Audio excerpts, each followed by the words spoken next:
I welcome you back to Global Education Zone. And this video, we're going to be dealing with electromagnetic waves. Now, electromagnetic waves, they are very special kind of waves because electromagnetic waves, they are the waves that are formed when there's an interaction between electric and magnetic components of the waves. Now, basically, when we talk about electromagnetic waves, we are talking about those kind of waves that they do not need mechanical medium to be transferred. So you don't need a mechanical medium for you to have an electromagnetic wave. And basically, the difference between these electromagnetic waves and all these mechanical waves is that electromagnetic waves, rather mechanical waves, they require a material medium. So because of this difference, you can actually define an electromagnetic wave as those waves that do not require a material medium for their propagation, and they arise from the vibrations of electric and magnetic fields. So basically, electromagnetic waves, they are gotten when you interact electric and magnetic fields together, and the combination of electric field and the magnetic field wave is called an electromagnetic wave. Now, there's a diagram of an electromagnetic wave here. We have this example of electromagnetic waves. So you can see how it looks. This is how it looks. This is it on the screen. It looks like this kind of up down curvy turvy stuff like that. So it's basically, that is how we understand waves. But in the simplest form, I would say an electromagnetic wave is simply a disturbance that has a periodic variance. So it's just like when someone comes to into your room and then he knocks at the door, and then the person keeps knocking regularly. He knocks once after every 1 second. Every 1 second he knocks once. So that is kind of like a periodic, and that is simply the way I want you to understand electromagnetic waves. They are periodic and they are regular. So, and this period depends on how often they occur. These disturbances, if they are too frequent, we say it has a high frequency, and if they are not very frequent, we say they have a low frequency. That is where we got the term of frequency. So frequency has to do with how frequent those disturbances are. So this is basically the basics of waves for you to understand waves, but I'm going through it again so that you can understand in more detail. Now, electromagnetic waves, there are different types of electromagnetic waves. So electromagnetic waves, they don't need material medium, and you can see this is the electromagnetic spectrum here.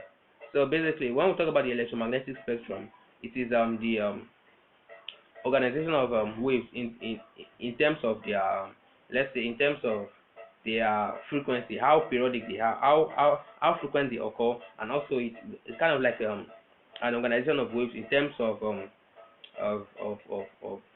their amplitude, in terms of the strength of the waves. So the frequency of the wave is kind of like the strength of the waves. So that's what I want you to understand. So the more the frequency, the more the strength of the wave. So the frequency is not like not as direct as we see it, though, but actually when we say high frequency waves like your gamma rays, they are the ones that are capable of causing cancer and damaging the skin. And even all these ultraviolet rays from the sun, they can cause sunburns, but not light rays. The reason why light rays cannot cause sunburns is because light rays, they do not have as high frequency as ultraviolet and gamma rays. So this is the table of the wave and their relative frequencies. So we have the gamma rays. It has the most it has the smallest wavelength. Now the wavelength is actually the distance traveled by the wave in 1 second. So the gamma rays has the smallest wavelength. So that means that they travel the smallest distance in 1 second. So it has the smallest wavelength. Whereas on the other side, we have the TV and radio waves. They have the largest wavelength. So the when the wavelength of a wave is big, then the frequency will be small.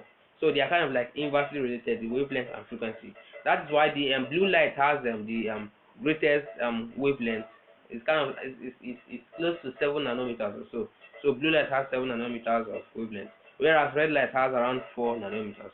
So, but actually, the red light is actually not as strong. It doesn't have enough let's call it the energy. So that frequency is like the energy. It's kind of like how when someone knocks at your door and the person keeps knocking, knocks very very often. and it's kind of very frequent. So you know that that person has a law of determination. So the same goes for waves. The more the strength and the energy of the wave, the more the frequency. You get it?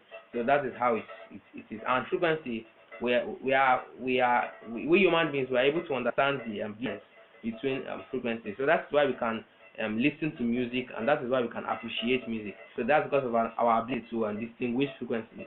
Frequencies in music, they are known as sound. So these sound waves, they result in the frequencies in music.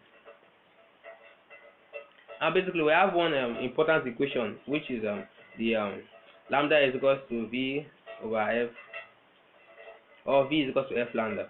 So in this case, v is the velocity of light, and we can write that lambda is equals to c over f, or c is equals to f lambda. So this is one of the major equations that we will be using in analyzing waves. And electromagnetic waves, they are used in a lot in a very range of applications. For example, radio waves are electromagnetic waves that are used to transmit your radio stations and your others radio stations, and they are also used for more other several other uses. So radio waves, they are often involved in satellite communication too. So there's not just radio waves. We also have the X-rays. X-rays are used in scanning the system of a human being. We have gamma rays. They are electromagnetic waves whose wavelengths are of the order of 10^5 and so on and so forth. So these gamma rays, they are actually more powerful. So basically, in summary, we've talked about electromagnetic waves. We've talked about the difference between electromagnetic waves and mechanical waves. So basically, that is all we have for this video. So let's talk about an example. So this is an example here, and in this example, we have that a certain radio station is assigned a frequency of 2000 kilohertz. Estimate the wavelength of its radio waves. Take c equals 3 times 10 to the power 8 meter per second. So in this case, we have that the velocity is equal to 3 times 10 to the power 8 meter per second, and then we'll make it of the formula. You can look at the formula on the screen. This is the formula. Lambda equals c over f, and here we are looking for lambda, right? So we have to plug in our values into the equation. So that will be c over f, and then our answer will finally be 150 meter. So that is all we have for this video. Thanks for watching, and I hope to see you next episode.